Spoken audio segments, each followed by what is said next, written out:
Shalom, selamat pagi teman-teman. Saya lagi cek sinyal nih. Dari kemarin saya nggak bawa perangkat lagi nih. Saya cuma mau shalom, selamat pagi, salam sejahtera buat kita semua teman-teman. Salam santun, salam kenal, salam takjim, salam hormat. Assalamualaikum warahmatullahi wabarakatuh. Saya lagi tes ini teman-teman, tes jaringan. Saya nggak tahu jaringan saya selama dari tadi malam kok bermasalah ya. Saya dibantu ini teman-teman, dibantu konfirmasi dulu. Bantu konfirmasi suara saya terdengar bagus kah? Buat 5 orang yang sudah ada di sini. Salve ya, salve. Selamat pagi ya, selamat hari ke-12 di bulan ke-12. Wah, biasanya hari ini banyak diskon 12 begitu kan ya. Ya oke, suara bagus, jelas kok Malina. Oke, thank you teman-teman. Iya, dari tadi malam saya nggak bisa live itu gara-gara sinyalnya timbul tenggelam. Saya nggak tahu hasilnya gimana.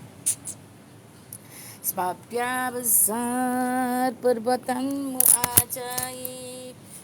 Nah, ya, kalau enggak saya cuma mau tes sinyal aja teman-teman ya, jadi enggak live lama. Oke, tapi saya boleh dong sapa. Thank you Arianti Adi. 5 tambah 2 tambah 500 sama dengan 12. Terserah kau lah. Sang penggugat sudah bergabung, thank you bro. Saya cuma cek sinyal aja. Saya di ketinggian berapa saya nggak tahu ini. Ya, lantai 39 berarti ketinggian berapa, hitung sendiri lah ya. Saya ada di rooftop sebuah gedung yang cukup tinggi di tengah kota Jakarta. Ya, betul. Jadi tadi malam saya bermasalah dengan sinyal. Sematkan target Anda agar lebih banyak penonton yang memperhatikan. Waduh. Thank you Nay, God bless you. Salve. Nggak usah pakai target lah. Target kita itu adalah jiwa-jiwa yang lapar dan haus akan kebenaran firman Tuhan.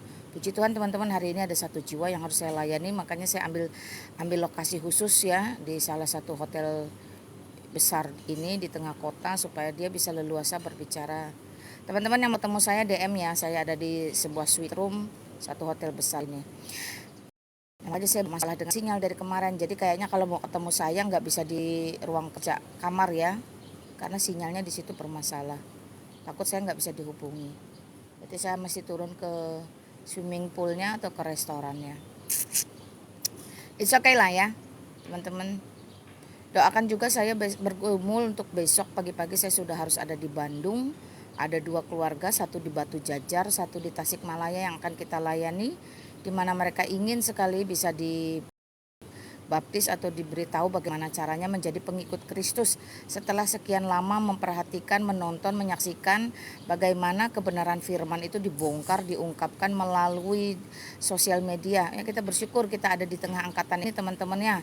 Jikalau 20 tahun yang saya sudah 23 tahun ya menjadi Kristen. Jadi 23 tahun yang lalu kalau kita mau memberitakan Injil, kita harus mengeluarkan waktu kita dan tenaga kita serta uang yang tidak sedikit. Karena kita harus pergi teman-teman, lintas wilayah, lintas daerah. Tapi hari ini Tuhan izinkan kita melalui sosial media, itu banyak jiwa yang dimenangkan, banyak jiwa yang dimerdekakan. Dan kita ketika mereka siap untuk menerima Kristus, memang kita tetap harus turun ya ke lapangan. Kita akan melayani mereka di lapangan. Jadi tidak ada itu pembaptisan yang di blow up di sosial media hanya untuk pengakuan atau pujian manusia, itu tidak ada teman-teman ya. Karena bagi kita memenangkan satu jiwa itu bukan sesuatu yang untuk dipamer di dunia. Bila Tuhan yang menghitung, Tuhan yang menilai, karena memang segala kemuliaan hanya bagi Allah Bapa, Putra dan Roh Kudus. Kita hanya sebagai alat kait tangannya untuk mewartakan. Nah, ketika itu kita lakukan di lapangan baptisan, maka itu akan ada pemuritan teman-teman multiply sehingga mereka benar-benar berfungsi menjadi terang dan garam dunia. Jadi sebuah penginjilan tidak berhenti hanya sampai memenangkan orang. Penginjilan tidak berhenti hanya sampai kita membaptis orang. Tidak teman-teman, itu akan tetap terus sehingga mereka juga boleh bertumbuh, mereka boleh berbuah dan mereka boleh bersaksi. Itu sebab kerajaan Kristus di muka bumi tidak akan pernah bisa ditumbangkan, tidak akan pernah dibungkam, tidak akan pernah bisa dibatasi, karena akar yang kita tanamkan itu dari Kristus, oleh Kristus, untuk Kristus, sehingga mereka boleh sungguh-sungguh bertumbuh, berbuah dan bersaksi. Ini namanya multiplikasi ya teman-teman. Jadi sekali lagi buat kita yang berapologet itu merupakan satu pekerjaan yang sangat bernilai ya, karena dampak apologet yang alkitabiah itu terbukti. Nah bagi penginjil sendiri dia tidak boleh berhenti selesai sampai di sosial media. Jadi harus ada tindak lanjut atau karya nyata supaya kita tidak menjadi orang-orang yang lip service teman-teman. Ngerti ya lip service? Lip service hanya sekedar ada di lidah, di mulut, di bibirnya saja, tetapi dia tidak melakukannya turun ke lapangan, mengeluarkan lebih banyak tenaga, biaya, waktu, dan juga keberanian. Wah, jikalau bukan Tuhan di pihak kita, rasa-rasanya mustahil kita itu bisa memenangkan banyak jiwa di lapangan.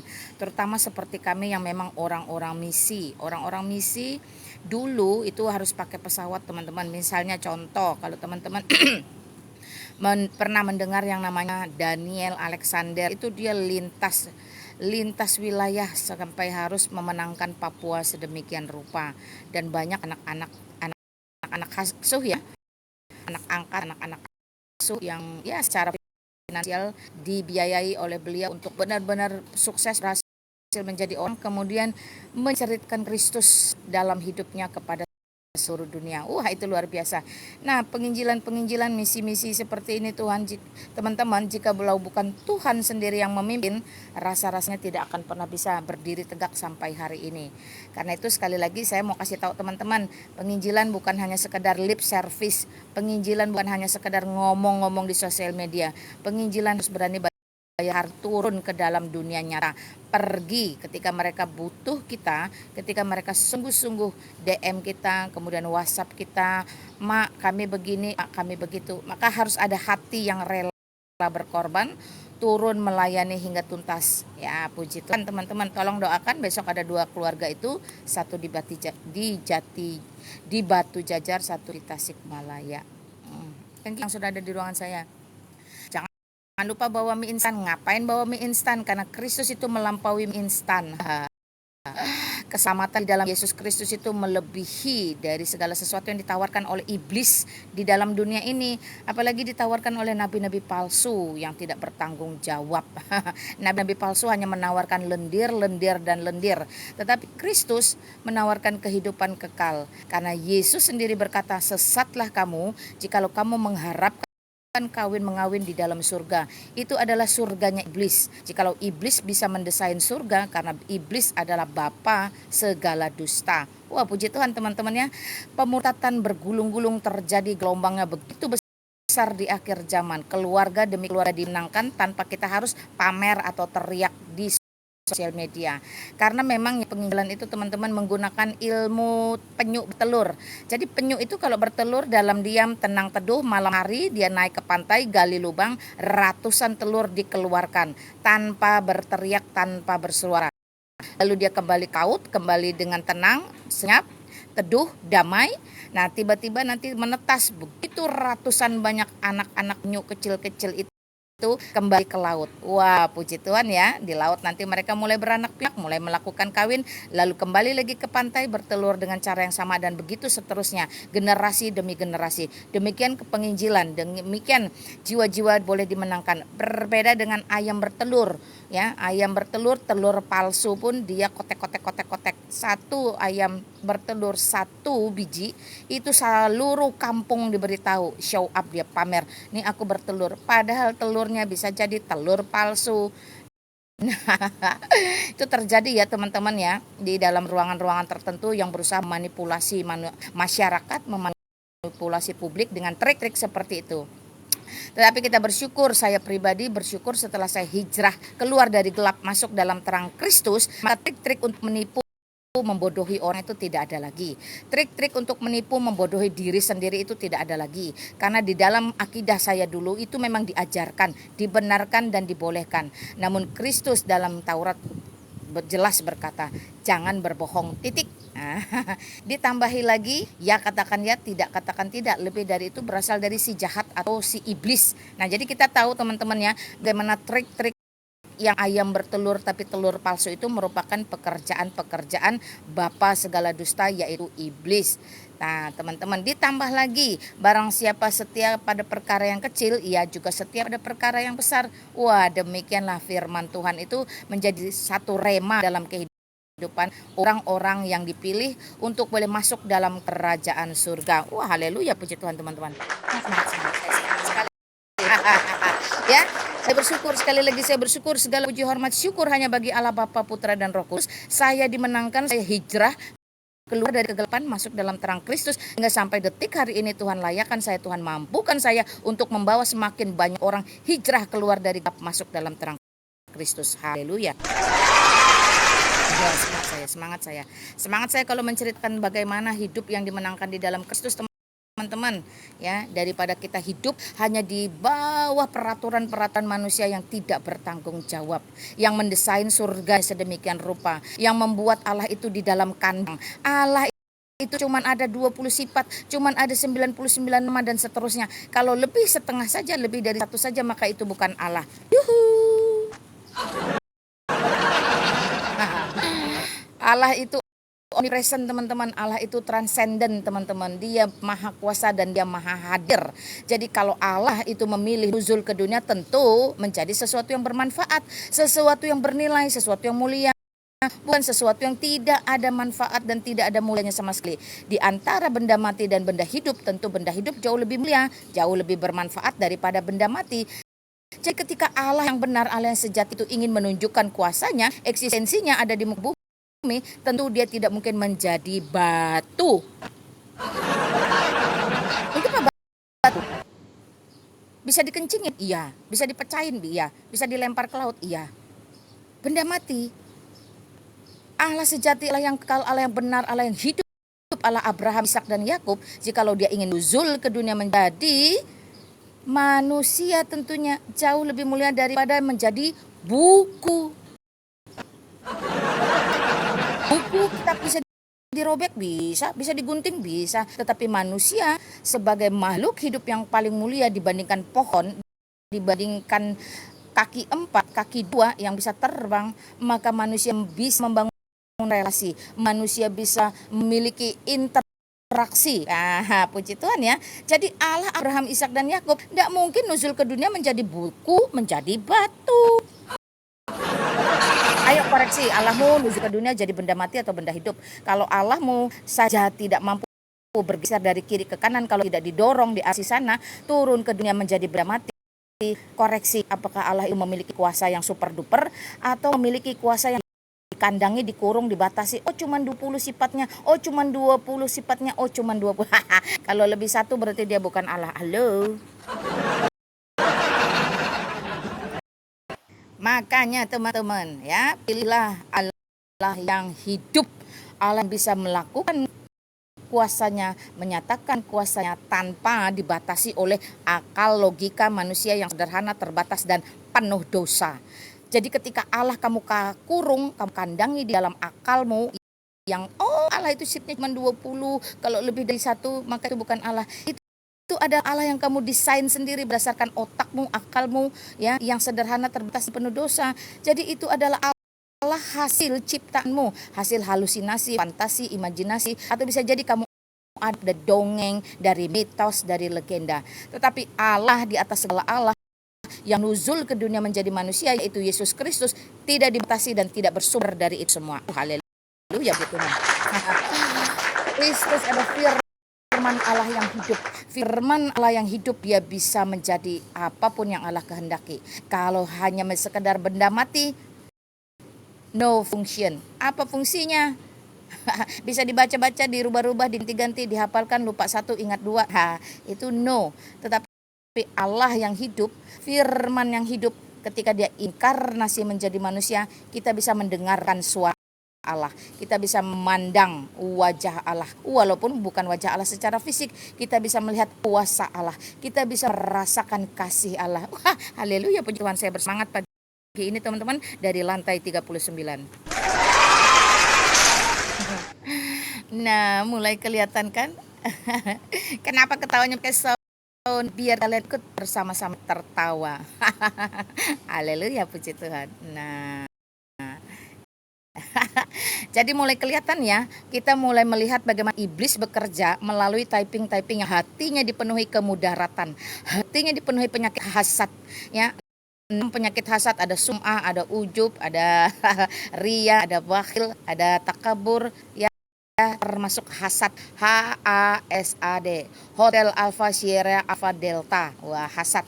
Jadi orang yang memiliki hati hasad pasti typingnya itu mudarat, tidak ada kemanfaatan sama sekali karena kebencian, kebusukan itu diajarkan, ditanamkan. Teman-teman, tapi jangan heran, kita ampuni karena saya juga dulu seperti itu. Ketika saya dengan akidah saya yang lama juga saya seperti itu, teman-teman, mohon maaf. Makanya saya bersyukur saya hijrah keluar dari gelap masuk ke dalam terang Kristus, sehingga apapun penyakit-penyakit hasad, penyakit hati, mereka-mereka yang mudarat dalam typingan, kita bisa ampuni. Wah, puji Tuhan ya, karena Kristus itu dengan keras tegar katakan, kasihilah Tuhan Allahmu dengan segenap hatimu, dengan segenap kekuatanmu, dan dengan segenap akal budimu. Jadi kalau kita mengasihi Allah, maka kita pun sama seperti Allah. Allah mengampuni kita terlebih dahulu, sehingga kita tidak ada alasan untuk mengampuni kaum mudaratul di bawah ini. Puji Tuhan ya. Nah, ditambah itu Yesus mengajarkan kepada kita, ampunilah mereka, ya. Berdoalah bagi mereka, jangan membalas kejahatan dengan kejahatan. Jadi setiap tulisan-tulisan negatif yang mereka lepaskan itu menunjukkan bagaimana ajaran dalam kehidupan mereka. Nah, teman-teman Kristen, teman-teman sudah ada di dalam terang Kristus, beri pembatas tembok tinggi yang tebal, tidak akan bisa ditembus bagaimana perbedaan anak-anak gelap dengan anak-anak terang. Biarkan mereka berpesta pora dan tulisan-tulisan hasad dan mudaratnya. Sebagai bukti, demikianlah mereka diajarkan untuk mendengki, untuk membenci. Penggalah, perangilah. Tetapi Kristus dengan tegas berkata ya, dalam pengajaran di bukit itu jelas, berbahagialah mereka yang membawa damai, karena mereka memiliki bumi. Nah, jadi kita kita diajar untuk tidak sama seperti dari dunia ini, yaitu anak-anak kegelapan. Haleluya, teman-teman. Wah, tapi karena sama, iyalah orang mereka berasal dari gelap. Gelap tidak bisa campur dengan terang, teman-teman, karena itu gelap akan terus menunjukkan kualitasnya, baik dalam tulisan, dalam perkataan, dalam perbuatan. Saya tegaskan, dulu saya ketika hidup dalam kegelapan pun saya melakukan hal yang sama. Karena itu kemerdekaan dari dosa, kebebasan untuk berbuat yang benar dan baik hanya ada di dalam Kristus. Di luar itu kamu tidak bisa melepaskan belenggu iblis. Di luar Kristus kamu akan takluk dengan iblis. Tetapi ketika Kristus memilih kita, memenangkan kita, dan kita merespon, kita menerima dengan hati yang terbuka, kita bersyukur, maka kita mampu menyelesaikan, mampu menginjak-injak iblis di bawah kaki kita. Makanya teman-teman kalian yang selalu mudarat itu dengan tulisan-tulisan yang gak bermanfaat itu diketawain loh sama kita, diketawain. Kalian pikir kami sakit hati? Enggak. Kalian pikir kami kepahitan? Enggak. Kalian pikir kami kecewa? Enggak. Faktanya saya buka ruangan, kamu tetap nongkrong di sini, ya. Dan kamu tetap berusaha untuk menjejelkan, untuk memamerkan, untuk men-show up. Ini loh, kami dengan ajaran kami memiliki penyakit hasad atau mudarat. Wow, prihatin bukan? Puji Tuhan, betul, glorify, yes. Nah, makanya jangan sembarang pilih Allah. Jangan pilih Allah yang mati, yang tidak bisa ngapa-ngapain, cuman disebut ALLAH, Alpha Double 5 Alpha Hotel. Nah, ya saya menggunakan abjad penerbangan, teman-teman. Tuh, biar kamu mau tahu. Makanya ayo dong, pilih Allah tuh yang benar, yang benar-benar bisa membuktikan, bisa merubah hatimu, bisa merubah apa ya istilahnya, restorasi kah? Iya iyalah, membongkar isi pikiranmu yang picik itu, yang licik itu, yang jahat itu. Sehingga kamu kalau ketemu orang itu selalu ada damai, ada sejahtera, ada sukacita. Demikian teman-teman ya. Ada kasih di situ. Iya, saya harus akui dulu saya tidak pernah dilatih, tidak pernah dididik, tidak pernah diajarkan, tidak pernah dibenarkan untuk melakukan kasih. Kenapa? Karena memang ada ajarannya, penggalah, perangilah. Wow.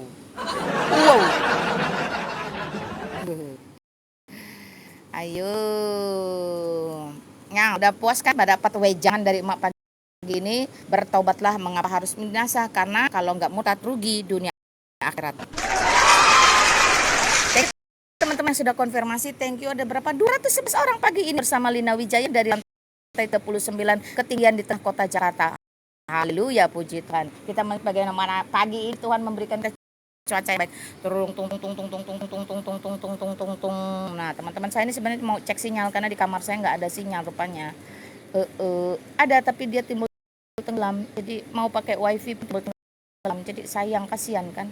Saya kasihan bisa live. Oke, saya mau pergi kerudung buka uai ngapain? Siap lu. Nih teman-teman saya kasih tahu ya. Ada orang-orang yang bahlul menggunakan teologi maling dan teologi lat atau ikut-ikutan. Ketika kekristenan muncul di satu Masehi, sebelum Kristus ada di muka bumi ini, dalam Kejadian pasal 24 itu dicatat bagaimana Ribka, istrinya Ishak itu menggunakan telekung. Teman-teman boleh buka sama-sama ya. Dari Kejadian pasal 24, saya kasih lebih presisi lagi di ayat 56.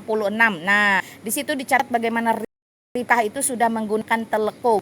Sampai kemudian pada 7 Masehi ada Bani yang meniru. Barang siapa meniru sebuah kaum, maka dia bagian dari kaum tersebut. Jadi penggunaan telekung, penggunaan kerudung, hijab, jilbab, mantila, tudung, atau apalagi namanya ya, whatever you said lah. Pokoknya selembar kain penutup kepala bagi kaum Hawa, itu jauh sudah digunakan bahkan sebelum Kristus ada di muka bumi ini. Nah, karena itu kerudung, telekung, penutup kepala tadi yang saya sebutkan itu merupakan produk budaya bangsa Yahudi, bangsa Israel, bukan produk agama. Betapa bahlulnya orang-orang yang menganggap itu produk agama. Hari ini di seluruh muka bumi ada 10 keyakinan, 10 kepercayaan di mana wanitanya itu menggunakan penutup kepala. Karena itu meleklah sejarah, meleklah informasi, boleh bahlul tapi jangan permanen. Yang muncul belakangan tiba-tiba ingin klaim, tiba-tiba ingin mengakui dan mengatakan itu produk agama, itu akan dikawalkan oleh kambing-kambing, oleh babi-babi, anjing-anjing. Kamu akan tertawa. Kenapa? Karena tertinggal jauh beratus-ratus tahun kemudian muncul, tiba-tiba mengklaim itu namanya teologi latah atau teologi maling. Ya teman-teman ya, seperti itu. Makanya saya harus menggunakan itu untuk mengedukasi dua sisi. Ya keluar, jangan sok iye mengklaim, melek dong sejarah. Tahu diri dong, malu dong sebagai pengikut yang munculnya belakangan ke dalam, supaya teman-teman Kristen atau Katolik jangan alergi, karena itu dicatat di dalam Kejadian dan itu dicatat di dalam 1 Korintus 11. Itu sebab saudara-saudara kita yang ortodok, yang Katolik, mereka masih memegang teguh tradisi Yahudi untuk tetap mau menggunakannya sampai kapanpun. Haleluya, puji Tuhan. Itu sesuatu yang merdeka, sesuatu yang tidak perlu mengganggu-gugat milik orang lain. Tetapi di luar kekristenan, di luar Kristus memang banyak yang adop, yang comot-comot, yang klaim-klaim, yang curi-curi, yang jiplak-jiplak, kontek-contek, adop-adop. Silahkan, itu hak asasi mereka. Yang jelas apapun yang dilakukan untuk mengklaim bahwa itu adalah produk agama, diketawain kambing-kambing, kodok-kodok. Oke, saya sih edukasi ini supaya jangan lagi orang-orang itu mempermalukan dirinya, mengklaim, oh itu punya kami. Buka matamu lebar-lebar. Kalau punya kota, belajar sejarah, jangan nonton BF aja, biar tahu. Nah, akhirnya mengerti kan kenapa itu tidak bisa kamu klaim. Bahkan pemerintah pun tidak memiliki power kuasa untuk membuat peraturan bahwa di luar akidah ini tidak boleh menggunakan. Tidak bisa. Pemerintah jauh lebih cerdas daripada kamu. Oke ya teman-teman ya. Nah, udah banyak kan yang saya sampaikan pagi ini. Walaupun berapa menit ini? 15 menit, 20 menit, 235 orang mendengarkan kebenaran dari lantai 39 di tengah kota Jakarta. Di luar Kristus tidak ada keselamatan, di luar Kristus hanya ada kebinasaan. Karena sejatinya di bumi ini hanya ada dua pihak, jikalau bukan Kristus tentulah iblis. Yesus sendiri berkata dalam Yohanes 10 ayat 28, aku memberikan hidup yang kekal dan setiap mereka tidak akan binasa sampai selama-lamanya. Dan tidak ada satupun yang bisa merebut dari tanganku. Kalimat yang penuh kuasa ilahi, penuh kuasa Allah yang dikeluarkan oleh seorang Yesus Kristus, yang kamu boleh sebut dia utusan, yang kamu boleh sebut dia nabi, yang kamu boleh sebut dia sebagai guru, raja, imam. Ya, banyak anak manusia, anak tukang kayu, apapun yang kamu sebutkan kepada dia, dia sudah menyatakan menyatakan keilahiannya, kealahannya, ketuhanannya, kekuasaannya ketika dia mati, kemudian dia bangkit dari antara orang, dan kemudian dia kembali ke surga dari mana dia berasal. Sampai hari ini kerajaannya tidak akan pernah bisa dihentikan, menjadi nomor satu di seluruh muka bumi. Demikianlah pengikut-pengikut Kristus akan tetap terus bergerak maju, memberitakan bahwa di luar Kristus hanya ada kebinasaan. Makanya saya menulis dengan tegas dan jelas, gak murtad, rugi dunia akhirat. Haleluya, puji Tuhan. Allah Tuhan semesta alam. Thank you Lisa. Terima kasih teman-teman ya. Saya mau sarapan dulu. Tuh orang-orang pada sarapan, saya belum sarapan. Ya, saya pamit dulu ya. Lumayan 30 menit untuk memberitakan Injil. Baik atau tidak baik waktunya, siap atau tidak siap waktunya, beritakan terus bahwa keselamatan hanya ada di dalam Kristus. Soli Deo Gloria, segala kemuliaan hanya bagi Allah Bapa, Putra dan Roh Kudus. Amin. Bye bye. Dan beberapa yang selamat melanjutkan aktivitas.